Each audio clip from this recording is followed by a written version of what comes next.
Pada awal pemerintahan kolonial Hindia Belanda di Palembang, Belanda masih mempertahankan struktur pemerintahan tradisional yang telah ada. Setelah penghapusan Kesultanan Palembang Darussalam pada tahun 1825, J.L. van Zevenhoven diangkat sebagai residen pertama. Belanda juga menunjuk Pangeran Kramojayo, menantu Sultan Mahmud Badarudin II, sebagai Perdana Menteri pada tahun 1838. Untuk memperkuat kekuasaan mereka, Belanda mengangkat para penguasa lokal yang bersedia bekerja sama dan memberikan mereka jabatan seperti Pangeran, Rangga, dan Demang. Namun, tindakan Belanda yang sering mengganti pangeran menunjukkan kesulitan mereka dalam mengendalikan Palembang, terutama di daerah uluan. Hingga pertengahan 1860-an, Belanda masih kesulitan untuk berkuasa penuh atas pedalaman. Pemerintah kolonial menata administrasi di Keresidenan Palembang dengan menerapkan konsep teritorial baru, yang mengintervensi masyarakat Bumiputera melalui perundang-undangan dan jabatan baru.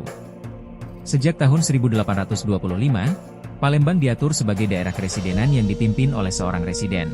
Keresidenan ini dibagi menjadi beberapa afdeling, yang masing-masing dipimpin oleh kontraleur dan terdiri dari onder afdeling yang dikepalai oleh pasirah.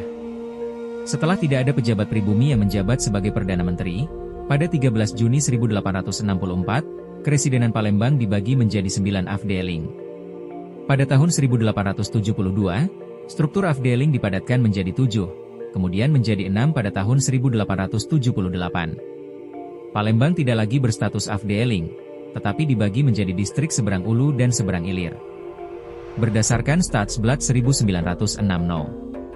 466, pembagian ini disederhanakan menjadi 4 bagian. Afdeling Palembangse Bovenlanden terbagi menjadi 5 onder afdeling. Keresidenan Palembang mengalami penyederhanaan pada tahun 1930, di mana dipecah menjadi 3 afdeling, Palembang Ulu, Ogan dan Komering Ulu, serta Palembang Ilir. Bentuk pemerintahan ini berlangsung hingga pendudukan Jepang pada tahun 1942. Melalui dinamika ini, jelas terlihat bahwa Belanda berupaya mengelola dan mengendalikan wilayah yang kompleks dengan memanfaatkan struktur pemerintahan lokal serta menerapkan kebijakan kolonial baru.